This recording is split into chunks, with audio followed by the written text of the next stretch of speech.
স্ত্রী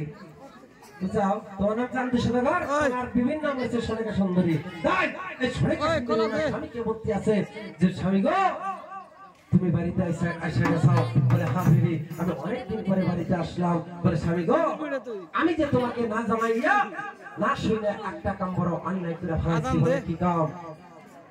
বলে আমার বাড়িতে একটি সাধু বাবা এসেছিল তাই তিনি আমাকে একটা ফল দিয়েছিল তাই ফলটা আমি খেয়েছি খেয়ে নেওয়ার পর আমার গর্ভে একটা 6 মাসে একটা সন্তান হয়েছে এবং ইতিমধ্যে সন্তানের বয়স 6 মাস হয়ে গেছে বলে বিবি গো তুমি অনেক ভালো কাম করেছো এই কথা যখন এই চান্দু সদাগর ওনার বিবিকে বলল তাই এই ওনার বিবি সোনিকা সুন্দরী ওনার স্বামীকে বলতে আছে স্বামী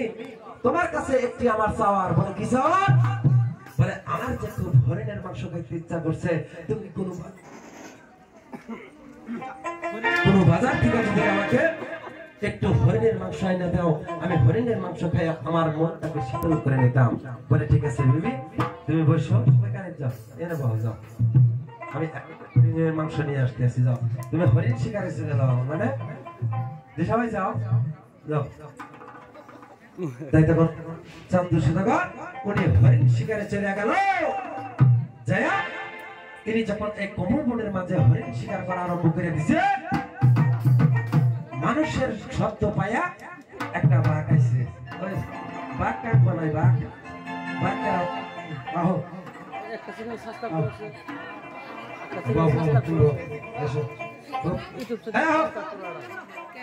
কি বা বলান গলে আসো